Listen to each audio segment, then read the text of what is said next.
Kelly J. Keene, who we have both spoken with on her podcast. She goes by Posie Parker, and she's doing a Let Women Speak tour. And she's been in the U.S. She's British, and she's now been in Australia and New Zealand this week. And in both cases, there's been chaos. And in the latter, this week, there was violence against her, and we'll show a little tiny bit of a video that shouldn't trigger anyone. But first, I want to share a bit from a piece published in The Spectator by the wonderful, I apologize, Petra. I realize that I don't actually know how to pronounce her last name. Petra Buskins, I'm going to say. And I'm going to just read a couple of sections from this piece that Petra wrote while Kelly J was still in Australia before she went to New Zealand this week. So this is called, you can show my screen here, Guilt by Association. Petra writes, when Victorian Premier Daniel Andrews and Progressive Party leaders such as the Greens' Adam Bant define these women or their protests, that is to say, the women of the Let Women Speak tour, as associating with neo-Nazis, we have a gross misrepresentation at play, and one that anyone participating in the charade should be ashamed of. This whole mess is an orchestrated misrepresentation that amounts to propaganda. It is obliterating the legitimate concerns of women regarding the safety and privacy of women and girls in rape crisis centers, women's shelters, women's prisons, women's change rooms, and toilets. It is sabotaging the discussion around how women can possibly compete against natal males in sport, and of the gross inequality of quotas, prizes, or shortlists for women being filled by trans-identifying males. It is also about the loss of meaningful language for motherhood, including the removal and replacement of words such as pregnant woman, mother, and breastfeeding with abominations such as vulva owner, birthing people, and chest feeder. These are important conversations, nothing more, but also nothing less. It is not and never has been about the violation of trans people's legal, civil, or social rights. It is about the recognition of women's rights. So just a couple more sections from this wonderful article. That the category of woman is now being jettisoned or revised beyond all recognition at the precise historical hour that women in the West have gained a political and cultural voice is disturbing. Moreover, in redefining women's rights almost entirely in terms of queer identity politics, crucial issues such as women's poverty and homelessness, sexual and domestic violence, and mothering and care work fade from view. These issues barely raise a mention as sex class transmogrifies into gender ID. Assuming this debate is like other debates between, say, liberals and conservatives, or between opposing philosophical paradigms like positivism and hermeneutics, is sadly mistaken. This debate, like so many in the contemporary culture wars, is on an entirely new epistemological terrain. What is at stake here is nothing short of reality itself. That's right. So Petra is exactly right here. And, I'm reminded of having argued with people, why are you so upset about this? And, sometimes I have said, I feel like I'm defending science itself, and sometimes it's reality itself. And I am just startled and shocked at the level of disconnect with reality that many on the so-called left have on this issue. It is utterly stunning. Let me just introduce this, and then I'm going to have you share that 30 or 40 second clip. Okay, Zach? Kelly J was at this event in Auckland. This is yesterday, actually, or maybe it's 2 days ago because the time zone is hard for me here on the west coast of the United States to quite figure out. As were many other women there. Her security might have saved her life. She has that sense. I don't know. This is her live streaming from her phone as she was doing from before she got out of the car, and the event doesn't end up happening because they are concerned for her, and she is now being escorted by security back to her car. You want to show now, Zach?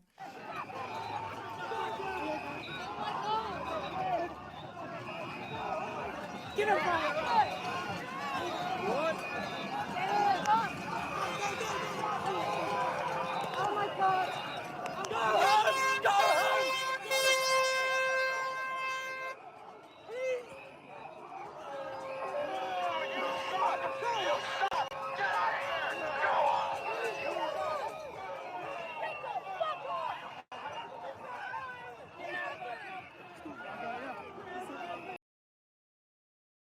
Now at the end there, I think that's her security that's holding on to her, not someone from the crowd. But just to repeat, you hear voices, all male, screaming at her, get out of here, go home, fuck you. all male. And you know how I can tell? Because I'm a human being and we're a sexually dimorphic species.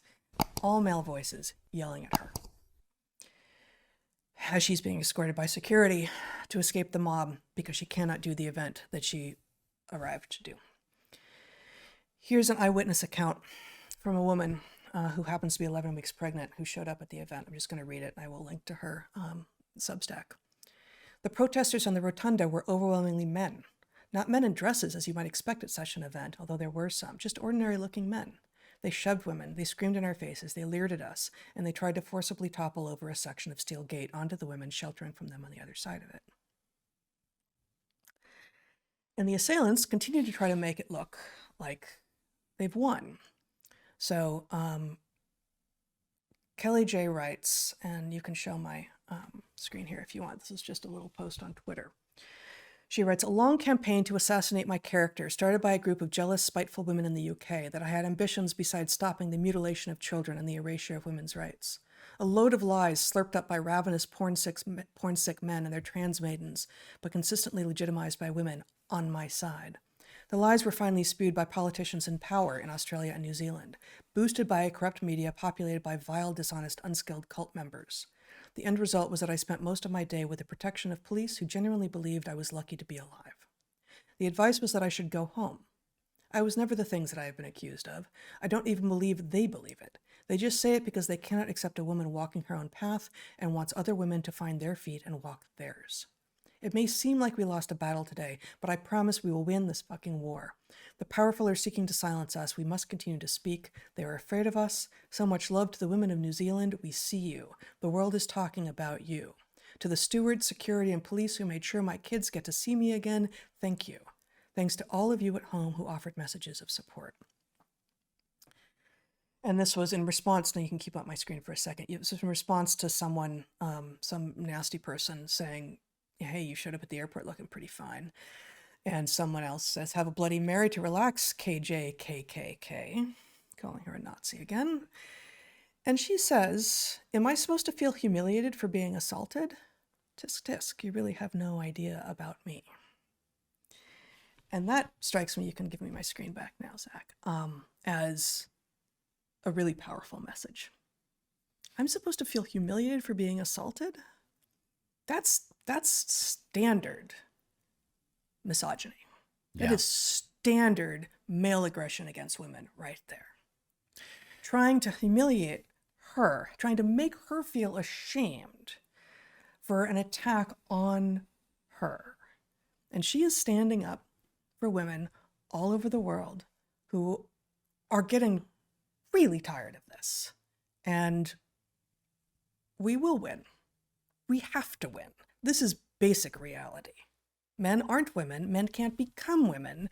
And the fact that in that little bit of video that we played for you, you hear entirely male voices yelling at her and telling her to go home, that tells you something right there. I've done a lot of thinking. You've been way ahead on this, and your impatience with all of the arguments that are deployed in this space has, I think, been right on target. And there's, as you know, been a part of me that has been concerned that the tiny number of actually trans folks are going to get brutalized in the absolutely justified reaction to trans activism, which is a very different phenomenon. And there is something utterly misogynistic about this, right? The trans activism phenomenon where men declare themselves women and insist on all of the privileges and advantages and rights of being born female is really the, patriarchy doesn't exist, but misogyny does, and this is it. Now, it does worry me. You and I had a number of trans students, and I worry about them in an environment in which this thing has taken over. It has basically utilized the fact of transness, whatever it is, whether it is an ancient phenomenon, whether it is the result of some kind of modern dysfunction. It doesn't really matter. Hormones in the water. Could be a lot of things, maybe both. Right. But nonetheless, there are a tiny number of people who didn't ask for this and don't deserve to get chewed up in it. And then there is this gigantic phenomenon that is deranging us and going after women. And it is misogynistic. And what I realized is I think the impatience is right. And I think the important thing to say to people who are trans, are not pushing this agenda, are not going after women's rights, they're just trying to exist, is that it is time that they have to reject. It doesn't matter that this movement is claiming the mantle of transness and claiming to advance the rights of trans people, right? The point is it's a misogynistic movement of men pretending to be women. That's not the same thing as actual trans folks. These people aren't going to stick with this. They're just using it as a weapon. And I think, I have championed Buck Angel and Blair White because they have been courageous. Both of them trans, and both of them have been courageous in opposing this garbage. And really what I'm hoping to see is that the tiny number of folks who are trans because of where they find themselves didn't join it in order to get rights they're not entitled to, that those people will stand up and reject this and stand, alongside women defending their position in the world. Okay, I want to go farther though, and say men need to stand up because this is men attacking women. Yes. This is men attacking women while claiming to be women, and very few of them might be confused. And a lot of middle-class women seem to be confused about what women are, and I don't know what to say to them, honestly. But I think fewer men are actually confused about this, but they have been cowed into silence because it seems like disagreeing is, I don't even know what. Disagreeing with women, not nice, bad for civil rights. So I don't think I've ever before said, actually, men, we need you to stand up for women here, but we need that now, because there are a lot of women who are being very vocal, and I think the tide can turn. I mean, what happened at the World Athletics Council this week is wonderful and important, but it's about sport, and I care about sport, but it's not as important as what is happening to children and in rape crisis centers and in prisons and to Kelly J. Keane at an event in Auckland, right? It's just not as important. That the idea that all you have to do is declare yourself a woman and suddenly you get a pass and you can brutalize women, that's not okay. And although it would be a beautiful world in which women didn't need the help of men to help us stand up against a scourge, when it's men who are coming at us, we actually need other men to stand up. So that needs to happen. I think I know, there are obviously a large number of people who are on the wrong side of this issue, despite the fact that they obviously have the mental capacity to see what's taking place and to do the right thing. What's got people confused, and again, going back to the problem, the major crisis that we are facing in civilization is one of confusion across many, many domains, including this one. But what's got people confused here is the false analogy with past instances of a civil rights fight. This is something disguised, you wouldn't want to have been on the wrong side of the fight for gay rights. Of course, no reasonable person would. Right? And so the point is, this is that fight. You just don't see it yet. You're one of those people that history will look back at and say, how could they possibly have misunderstood? And the answer is no, that's not what this is. This is... Well, and both sides, actually, in this case, and maybe this often happens, but both sides are claiming, no, you guys are really on the wrong side of history. And in this case, I actually have certainty, and I try not to have certainty, but I have certainty that I'm not on the wrong side of history here. Right. And I know this. And in fact, I think the lesson of Dark Horse really is that all of these problems are made artificially complex. It's not that. Well, both things happen, right? Simplicity gets complexified and complexity gets oversimplified. And there's, the things that are actually binary are imagined to have like 140 states. And the things that are complex are like, no, it's black and white. It's like, guys, could you get it right? Could you first assess level of complexity? And could we agree on that? Well, but the question is being made artificially complex. So people become distrustful of their own ability to calculate obvious things. Yeah. Right.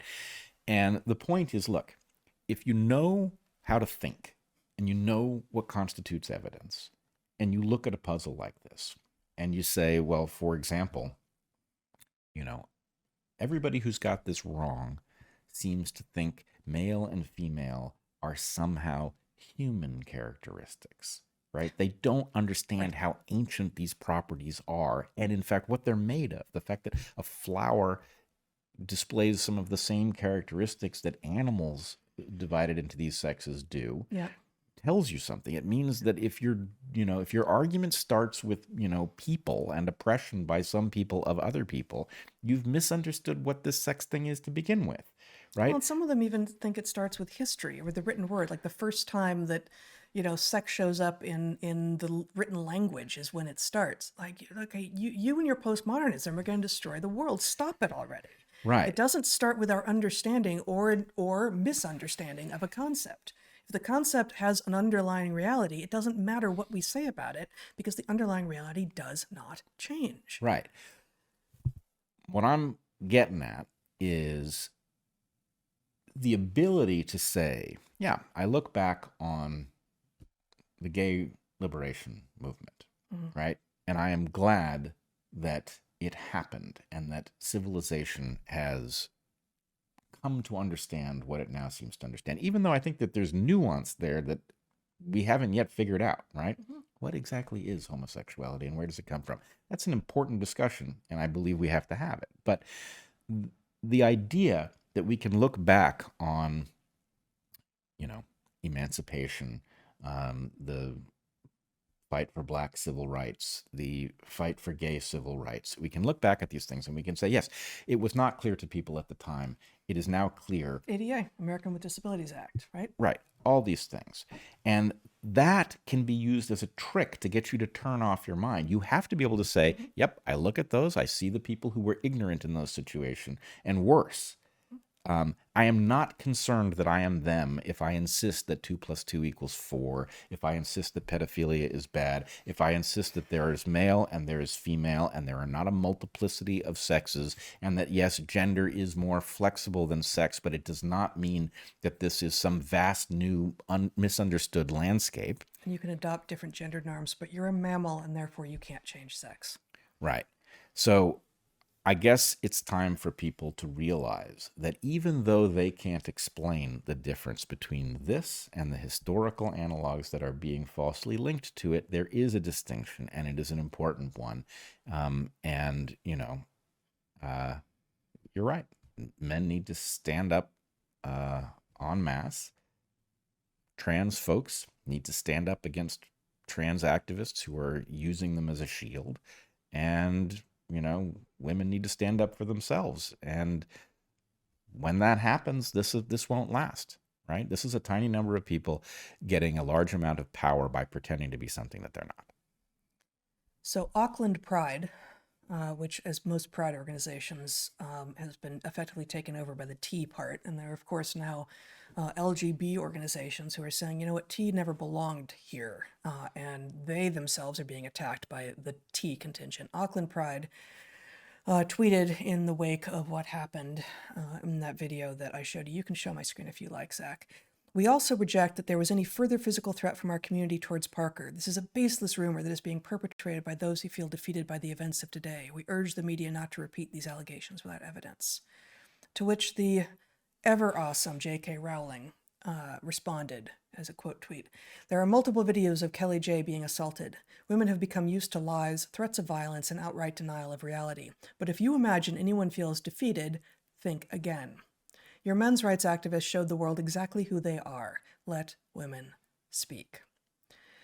So I do hope that this becomes a turning point for people. And one more thing to show, Zach, on my screen, also out this week from a terrific outfit called the Paradox Institute, is a pamphlet that is downloadable and printable that is called Sex Difference Research Illuminated Myths of Gender Affirming Care.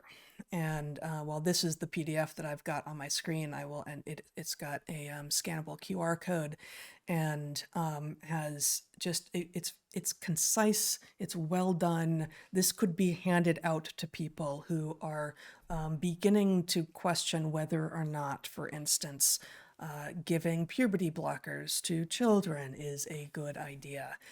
And it links again to lots of important research, but is a really good summary of some of the issues in play here. So I recommend that as well. Yeah, it's even just the term gender affirming, right? It's sex denying is what it is. That's right. Right? That's right. And if you say it's gender affirming, then of course, the empathic part of people wishes to do whatever is necessary to affirm, the inner being of a person. But that's not what's going on here. This is a false flag of using one part of biology as if it negates another, which is just nonsense. That's right. And that's, months ago now, I wrote a piece on my Substack, and I think we talked about it. I think we have merch, actually. Do not affirm, do not comply, right? Like the mama bear instinct has got to kick in here. Yeah. Do not affirm your child's decision that he's a tractor any more than his decision that he's a princess, and do not comply with reprehensible pharma executives overrunning of the federal government to get you to take to put experimental shots into your children, right? Do not affirm this thing just because they've used the word affirm and that sounds nice and positive. I mean, it's like the very language has been used to trick the more typically agreeable nature of women into doing this thing that is bad for their children. Yeah. No, and the idea of believe your children when they say stuff, when in fact the point is, look, actually parenting, that ain't exactly new either. Right? The whole job of a parent is to affirm that part of what your kid is doing that should be affirmed, and to steer them in the right direction for all of the stuff they shouldn't be doing. That's what childhood is about. That's right. And the whole idea that you're supposed to subordinate your judgment as a parent to what your child says doesn't make any sense at all. Oh, well, the child knows best. Like, since when? Yeah. Like, when did that show up? And, we've seen there's plenty of bad parenting out there, but, it's an insane position. Yeah, it really is. Maybe I'm done ranting for the moment.